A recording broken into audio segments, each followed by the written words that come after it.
Friends, good afternoon everyone. Welcome back to my channel fusion of Luptika আমি রায়া। আশা করি তোমরা সবাই ভালো আছো, আমি অনেক ভালো আছি। এখন এই সময়টা ব্লগে ওয়েলকাম, তার কারণ এখন আমি যাচ্ছি রুডির সাথে একটু দেখা করতে, কারণ আমাদের তো দেখা করতেই হয়, এটা জানোই। তো এখন আমার বেরোনোর কথা ছিল 3টে, এখন অলরেডি বাজে 4:45 বাজতে যায়, এখনও আমি বাড়ি থেকে বেরোতে পারিনি। জানি এটা লেট। আর মহারাজ আজকে কী করছে আই ডোন্ট নো, এখনও ঘুমাচ্ছে, ওর কোনো পাত্তা নেই। আমি যখনও বেরোইনি বা কিছু, ও জানেও না, ও খুঁজেও পাচ্ছে না। একটা ব্যাগ নিলাম, আজকে আসবো না, আজকে একটা জায়গায় যাওয়ার প্ল্যান আছে, জানি না তা সেখানে যেতে পারবো কি না, না অন্য কোথায় যাবো সেটা জানি না। তারপর কাল সারাদিন ঘুরে টুরে দেন কাল চলে আসবো, কারণ কাল ওর বিয়েবাড়ি আছে। তো বেরোই, অলরেডি অনেক লেট, আমাকে এখন দৌড়াতে হবে। চলো টাটা টাটা টাটা। রাস্তা যেতে যেতে মনে হয় না কথা হবে, একবারে গিয়ে তোমাদের সাথে কথা হবে। বাই। মাত্র জাস্ট রুটির সাথে আমার দেখা হলো, তবে আমরা আজকে যাচ্ছি হচ্ছে হস্তশিল্প মেলায়, কারণ মাঝে একবার আমরা হস্তশিল্প মেলাটাতে গেছিলাম নিউ টাউনের, কিন্তু সেদিন অনেকে থাকায় সেখানে ভিডিও করা হয়নি আর তোমাদের সাথে কিছু শেয়ার করা হয়নি। তার জন্য ভাবলাম আজকে গিয়ে আবার সেখান থেকে ঘুরে আসি। তবে আজকে রুটটা একটু অন্য নিয়েছি, এবার সল্টলেক দিয়ে ঘুরে ঘুরে যাচ্ছি, কেষ্টপুর হয়ে সল্টলেক দিয়ে। এখন জ্যামে আটকে যাচ্ছি। তোমার কিছু বলার আছে? এই দেখো একটা ইন্টারেস্টিং জিনিস, আজ আমাদের গাড়িরও 1000 কিলোমিটার কমপ্লিট হলো। আমরা এত ঘোরাঘুরি করেছি যে এটা কমপ্লিট হতে খুব বেশি একটা কষ্ট করতে হয়নি আমাদের। এটাও আমাদের একটা আনন্দের মুহূর্তই বলতে পারো, তাই রুডি বললো তাড়াতাড়ি ক্যাপচার কর, তাহলে পরেও আমরা দেখতে পারবো এটা। আমরা জাস্ট পার্কিং এসে দাঁড়ালাম, রুডি গাড়ি টাড়ি পার্ক করে। এখন এখানে আবার ব্যাপার হচ্ছে, আগে পার্কিংয়ের চার্জেসটা দিয়ে দিতে হবে, কারণ আগের দিন আমরা একদম সেন্ট্রাল মলের সামনেই দাঁড় করিয়েছিলাম গাড়ি, মানে একটু ফাঁকা ছিল, বাট আজকে পুরো পার্কিং একদম ফুল। মানে এতটা ফুল সেদিনও ছিল না, মানে প্রথম সেদিন আমরা মানে সেকেন্ডে এরকমই এসেছিলাম। তো যাই হোক, এখন এখান থেকে বেরিয়ে অনেকটা হাঁটতে হবে, মানে তারপরে আমরা রং রুটে ঢুকে গেছি। এটা তো নর্মাল আমাদের রং রুটে ঢুকে যাওয়া। আর এখানে বাম্পারগুলো এত বাজে, মানে দুবার আমি প্রায় গাড়ি থেকে পড়ে যাওয়ার মতন সিচুয়েশন হয়ে গেছে, মানে এত বাজে বাম্পার। আর গাড়ির নিচে লেগে যাচ্ছে, মানে স্কুটি তো এমনিও একটু নিচু হয়, ডাউন হয়, লেগে যাচ্ছে, এত বাজে বাম্পার। যাই হোক, হয়ে গেছে, চলো চলো উদ্দেশ্যে রওনা হই। আর সোয়েটারটা গাড়িতে, মানে আমি স্টেশন থেকে নেমে একটু যাওয়ার পরেই পরে নিয়েছিলাম, তার কারণ হচ্ছে গাড়িতে আসলে ঠান্ডাটা লাগবে তাই জন্য। আর এমনি অতটা ঠান্ডা লাগছে না, কিন্তু গাড়িতে আসলে একটা ঠান্ডা লাগার ব্যাপার থাকে, তাই জন্য সোয়েটারটা পরে নাও। বলতো ওই যেটা বাড়িটার উপরে বসে আছিস না, ওই যে ভেতরে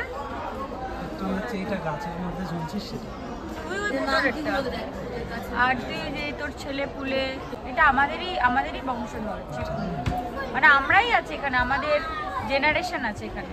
আমরা হচ্ছে ওই দুটো, যেটা সব থেকে বড়, আর বাকিগুলো হচ্ছে মানে ওই দুটো হচ্ছে আমরা দাদু ঠাকুমা হয়ে গেছে।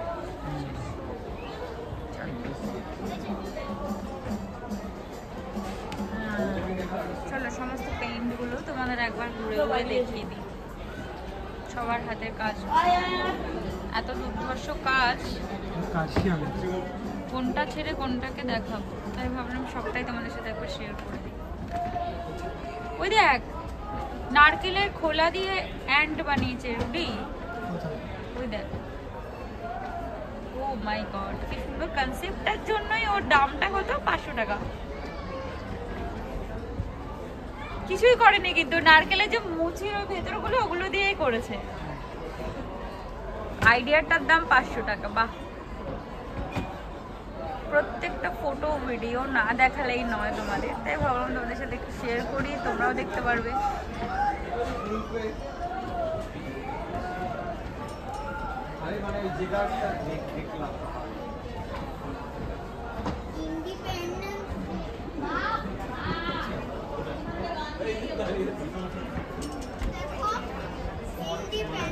এইটা আমরা নিয়ে যাই, কোথায় রাখবো বলতো?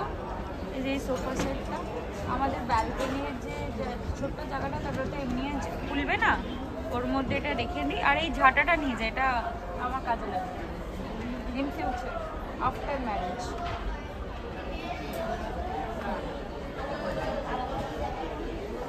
পুরুলিয়ার মুখোশ।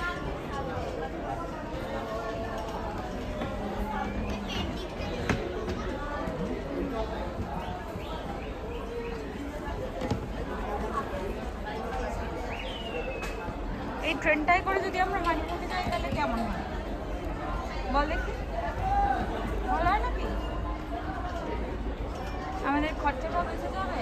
কত টাকা দাম? খুব বেশি খুব বেশি দাম না, আমরা এই ট্রেনটায় করে হানিমুনটা ফিক্স করি। মা দুর্গার পেন্টিংটা তো খুব সুন্দর। এইটা এখানে এটা কি দিয়ে বানিয়েছে? চাল দিয়ে, দেখ অর্নামেন্টস বানিয়েছে চাল দিয়ে। বিয়ের সমস্ত কিছু, নেকলেস, নাকছাবি, মানে বিয়ের সমস্ত কিছু এটাই নিয়ে যায়। এটাই আমাকে গিফট করে দিয়েছে। ও হাতের সময় তো মানে সরি ওই ফুল সজ্জায় তো কিছু গিফট করতে হয়, এটাই গিফট করে দিস। এই ব্যাপারটা বেশ ভালো, কিন্তু ভালো কনসেপ্ট, তোকে ভালো বুদ্ধি দিলাম। দেখ তুই কি রাজি? এটার দাম 21,500 টাকা। হ্যাঁ না, তুই এত কিছু তো পাবি না একসাথে। এই ছবিটা আমার খুব বেশি ভালো লেগেছে। কে করেছে না? কত দেখ কে করেছে? দেখ কি নাম?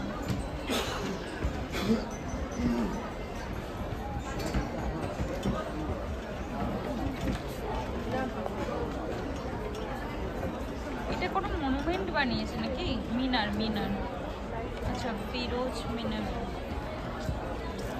সুন্দর কনসেপ্ট, কত বুদ্ধি মানুষের মাথা থেকে। ওই কোচবিহার প্যালেসটার দামটা কম না, 5,000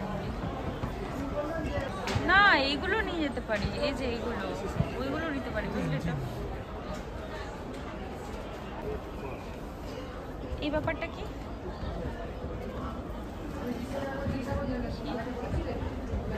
উডেন মিউজিক্যাল ইনস্ট্রুমেন্ট। ও আচ্ছা, যে ঢোল, ঢোল, ঢোল। বাহ কি সুন্দর বানিয়েছে।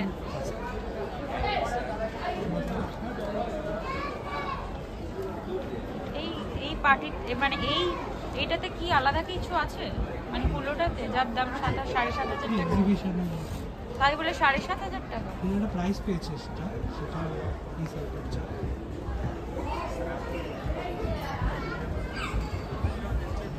ওই উপরেরটা মানে হাতির দাঁত দিয়ে করা, জানিস তো রুটি? ওই যে উপর জায়গাটা দুর্দান্ত, দুর্দান্ত।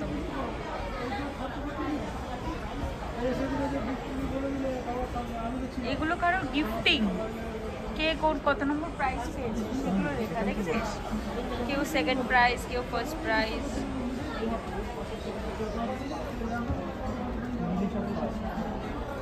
হ্যাঁ এখানে তো সেকেন্ড প্রাইজ বলে লিখে দিয়েছে।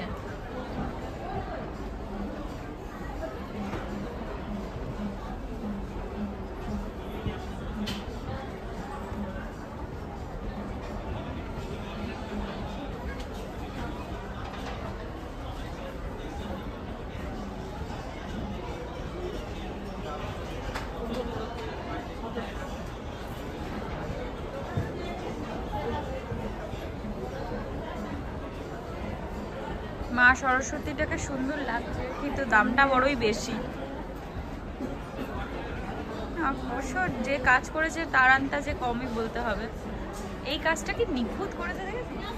এই যে এটা দুর্দান্ত নিখুঁত কাজ।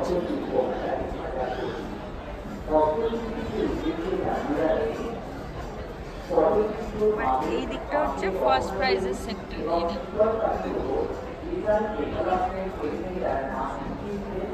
এটা কি?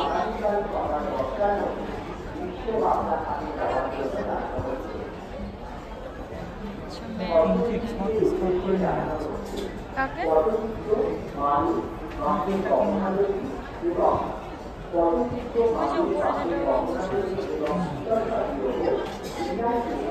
জানি না কোনটা কি। হ্যাঁ সেটা তো সবাই জানে। হ্যাঁ সেটাই দেখাচ্ছে, সুন্দর করেছে দেখেছে। অ্যাকচুয়ালি চেস বোর্ডের থেকে চেস বোর্ডের যে ওই গুটিগুলোর কারুকার্যটা দেখেছিস? হ্যাঁ তো ও যে হিসাবে কাজ করেছে 75,000 কমে দিয়েছে। ওকে তো এই কাজটা নিখুঁত করতে হবে, সেটা বোঝ। ওদের গুটি ওইভাবে এটা করে এটা নিয়ে যায়। এটা করেই নিয়ে আসবো, আমি এটাই যাবো।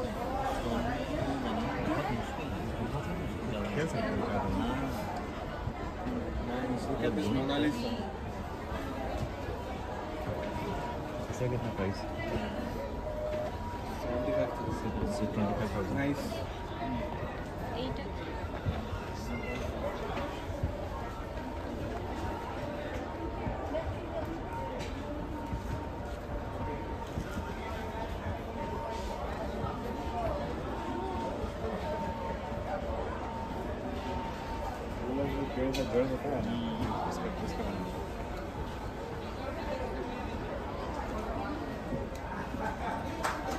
You don't see it.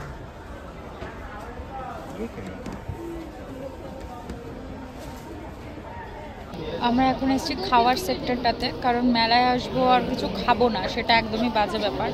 আর আমরা মেলায় খেতেই আসি, কারণ কিছু কিনবো ঠিক করেছিলাম, কিন্তু তারপর ভাবলাম আমাকে খেয়ে নিই, খিদে পাচ্ছে। তো মেলায় এসেই আগে আমাদের চোখে পড়ে হচ্ছে লোটে। ওই যে মেলায় এসে লোটেটা আমাদের মাস্ট, লোটে নিতেই হবে। এই আমাদের লোটে ফ্রাই নিয়েছি, খেয়ে দেখ কেমন। আজকে রুই না হাত ধুয়েই খাচ্ছে, কোনো অপশন নেই।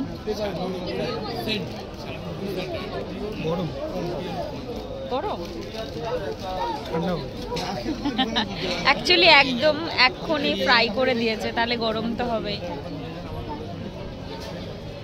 আমরা এর আগেও একদিন এসেছিলাম, কিন্তু তখন অনেকে মিলে এসেছিলাম, যার জন্য ভিডিও বা কিছু করা হয়নি। তো ভাবলাম ঠিক আছে চলো, তোমাদেরকে শেয়ার না করলে ব্যাপারটা খুব বাজে লাগবে, কারণ সব কিছু তো তোমাদের সাথে শেয়ার করি, তো এটা শেয়ার করবো না।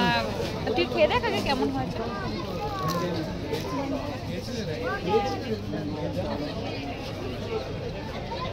খাই খাই মেলাটা ভালো ছিল। খাই খাই মেলাটা বেশি ভালো ছিল। এটা কেমন তোকে রিভিউ দিতে বললাম। 10 খুব out একটা of ভালো 10 out of 6 10 out of 6। তুই এমনিও কাউকে রিভিউ দিস না, সেটা বড় কথা না।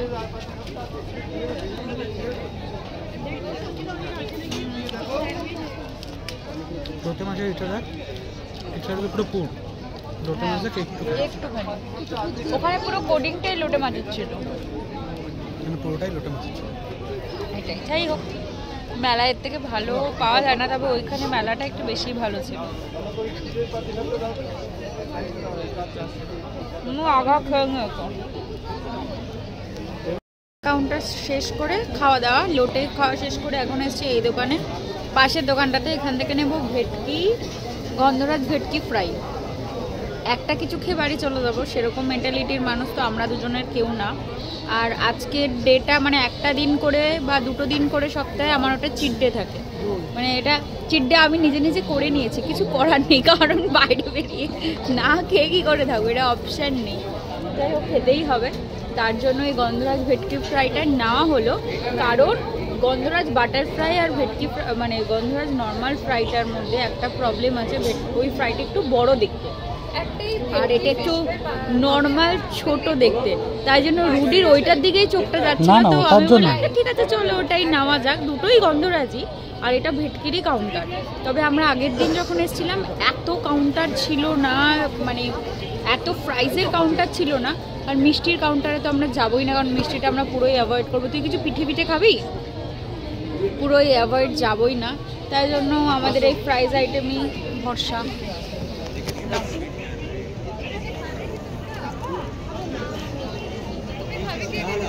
এই যে চলে এসছি আমাদের ফ্রাইস, খেয়ে দেখ কেমন আছে।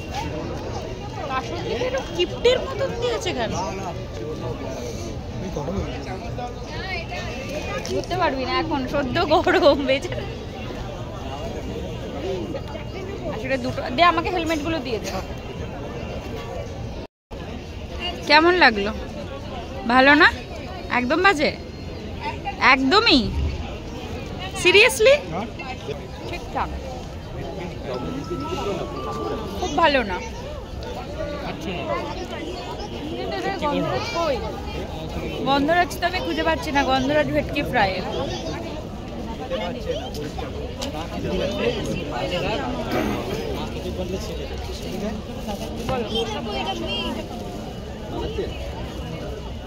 খাই খাই মেলার থেকে অনেক বেশি খাই মেলা আমাদের অনেক বেটার। আমাদের আগেও একটা মেলায় দেখেছিলে, সেই মেলার খাওয়ার রিভিউটা অনেক বেটার, মানে এইটার থেকে, মানে ওইটার থেকে কম্পেয়ার করলে ওটা অনেক অনেক অনেক অনেক ফার বেটার। হস্তশিল্প মেলায় মোটামুটি যারা যাতায়াত করো তারা তো জানোই যে কত রকমের সুন্দর সুন্দর হাতের কাজ সেখানে থাকে। আর মূলত এখানে অনেক দূর দূর থেকে মানুষ তাদের সরঞ্জাম নিয়ে এসে এখানে বসে তৈরি করে বিক্রি করছে সবকিছু। কত মানুষের কত প্রতিভা, তাই না? এইসব জায়গায় না আসলে দেখতেও পারা যায় না। বহু জায়গা থেকে এখানে মানুষ এসে দোকান দিয়েছে, আর কত মানুষ যে এখানে এসেছে দেখতে কিনতে। তবে হস্তশিল্প মেলায় একটা জিনিস কি জানো তো, দামটা একটু বেশি হয়। ওদের কাজের দামটা তো ওরা পুষিয়ে নেবেই বলো, তবে একটু বার্গেনিং করে নিতে হয়, তাহলে কিছুটা ওরা কমায়। কিন্তু কিছু কিছু জিনিস পছন্দ হলেও হাত ছোঁয়ানো যাচ্ছে না, এতটাই দাম। তাই আর এমনি দেখেই মন ভরাচ্ছে আর কি। কত রকমের মূর্তি, কত রকমের বেতের কাজ, কত রকমের আবার রং তুলি দিয়ে আঁকা পাত্র। আমাদের নর্মাল ছবি আঁকতে কত কারুকার্য করতে হয়, আর এখানে কিছু কিছু মানুষ রং তুলি দিয়ে এক লহমায় কি সুন্দর পটচিত্র করে ফেলছে, না দেখলে কল্পনা করা যায় না। তবে আমার না এই পাটের যে ঘরের পাপোশগুলো, এগুলো খুব ইচ্ছা অনেক দিনের নেওয়ার, কিন্তু যা দাম বলছে হাত লাগানোই বড় দায়। তবে সাইজগুলো এত বড় বড় আর কারুকার্যটা এত সুন্দর, নিতে ভারী ইচ্ছা করছে। এইটারও সেম দাম তো? আর মাঝেরটা বড় ঘরের মাঝখানে হলে ভালো লাগতো। এগুলো আমার একটা শখ আছে অনেক দিনে নেওয়ার, ঘরের ইসেতে আমাদের টেবিলে বসাবো, যার জন্য এই ব্যাপারটা কিনেছি। এটা খুলে তোমাদের দেখানো, যখন কিনছিলাম তখন আর ভিডিও করা হয়নি, কেনা হয়ে গেছে। আরেকটা দেখেছিলাম, সেটা তো দেখালামই, কিন্তু ওটার থেকে একটু প্রাইসটা বেশি চাইছিল। বাট যেহেতু আমাদের ঘরের টাইলসটা হোয়াইট কালার, যার জন্য এটা নিলাম। একটু কালারফুল, দেখতেও ভালো লাগবে। আর জুটের জিনিস অবভিয়াসলি সবসময়ের জন্য বেটার। চলো এগোই। আমি হরিণটার উপর উঠে একটা ফটো তুলবো। কেন, আমি কি 70 কিলো? আমি কি 100 কিলো ওয়েটের নাকি? এমন করে ইনসাল্ট করতে পারিস না। হ্যাঁ, আমরা এগুলো দেখিনি তখন।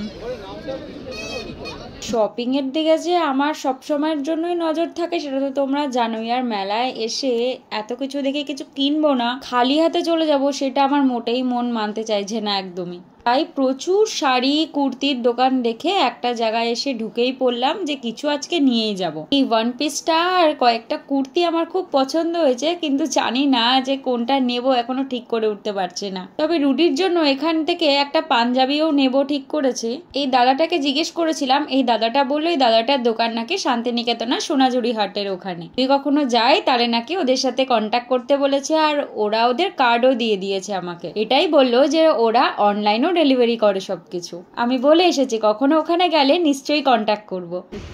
মানে আমরা পার্কিং এ জিনিসপত্র কেনাকাটা করতে করতে এতই দেরি হয়ে গেছে যে আমরা পার্কিং এ শুধুমাত্র রুডির গাড়িটাই পড়ে আছে, আর কোনো গাড়ি নেই। এই যে আমার ঘরের জন্য একটা পাপোশ নিলাম, এটা তো আগেই দেখলে। আর মার জন্য দুটো কুর্তি নিয়েছি, আর 2 মা নিতেই হবে। সবসময় নিজের জন্য নিয়ে যাব, ওদের জন্য কিছু নেবো না, এটা আমার নিজেরও খুব খারাপ লাগে। কারণ ওদের জন্য কিছু নেওয়াটাও আমার রেসপন্সিবিলিটির মধ্যেই পড়ে, এটা তো জানোই। আর সব জায়গাতে ছেলেদের কিছু পাওয়া যায় না মেলাতে, তাই জন্য ওরা বাদের খাতায়। পুরো পার্কিংয়ে শুধু একটা আমাদের গাড়ি পড়ে আছে, পুরো পার্কিং ফাঁকা। আমরা হাঁটতে হাঁটতে এসে ভাবছি আমাদের গাড়িটা কোথায়, তারপর দেখলাম যে না, পার্কিংয়ে একটা গাড়ি আছে। এইগুলোকে এখানে আটকে নেই, এটাকে ধর, আগে এটাকে ঝোলা, এটাকে ঝোলা। আরে ভাই, আগে এটাকে ঝোলা। হবে না, মানে হবে না, এটা হাতে নিয়ে নিচ্ছে। এই আমার ব্যাগটাকে ঝুলিয়ে না, পা রাখবো কোথায়? সামনে। কি তো দূরেরই বুঝিস না, এটা ভিজে গেল কি করে? আরে শিশির পড়েছে, ওশ পড়েছে, ওশ। আমরা এখন বাড়ির পথে রওনা দেব। বাড়ি গিয়ে দেখাবো কি কি কিনেছি। এদিকে পাপান অলরেডি একবার রুডিকে ফোন করেছে, একবার আমাকে ফোন করেছে। এখান থেকে এখন না বেরোলে হবে না। রুডি কটা বাজে? 11টা বাজে। হাট দেখ, সিরিয়াসলি আমি কটার সময় এসেছি এখানে? 7টার সময়। তো দেরি তো হবে, এখানে আসতেই তো 2 ঘন্টা লেগে গেছে। ভিজে গেছে। আমরাই লাস্ট ক্যান্ডিডেট। এখন রুডি নিজের গাড়ি মুছছে আর আমাদের গাড়ির অবস্থাটা দেখো, পেছনে সামনে পুরো একদম ভরাট হয়ে আছে। আমরা এখন রাস্তা দিয়ে আস্তে আস্তে ডিসাইড করলাম যে আজকে আমাদের রাত্রের ডিনার হবে বিরিয়ানি। আমার জিম করাটা পুরোপুরি ব্যর্থ, কারণ জিম করে কি হবে, এই তো বিরিয়ানি, এই ফ্রাইজ আইটেম, এগুলোই আমার চলতে থাকে, সেটা তো জানোই। তো হ্যাঁ, এই জন্যই আমি সারা সপ্তাহটা স্কিপ করি, তার কারণ আমি জানি যে রুটির সাথে আসলে আমাকে খেতেই হবে, তাই জন্য সারা সপ্তাহটা আমার স্কিপ থাকে। তো আজকে ঠিক করলাম বিরিয়ানি খাবো। পাপার মাম্মাম এখনও জানে না যে বিরিয়ানি তুই চালাবি? নিয়েছি। এই যে এখানে কোয়ান্টিটিটা একটু কম থাকে, তাই 4টে নিলাম আমাদের সবার জন্য। এটা অন্য বিরিয়ানি, লখনৌ স্টাইল। হ্যাঁ, লখনৌ বিরিয়ানি। রুটি হাজি বলছিল, আমি তখন আনবো না ঠিক করলাম, তারপরে ভাবলাম যে না, নিয়ে নি, রুটি নেবেই, ঠিক আছে নিয়েই নি। এবার বাপার মাম্মামকে গিয়ে একটা সারপ্রাইজ দিতে হবে। বাপ, তুমি বলেছো ওদেরকে যে আমি এসেছি? গিয়ে একটা সারপ্রাইজ হবে, সারপ্রাইজ। চলো নিয়ে আজকে রাতের ডিনার তাহলে বিরিয়ানি। চল বাড়ি যাই।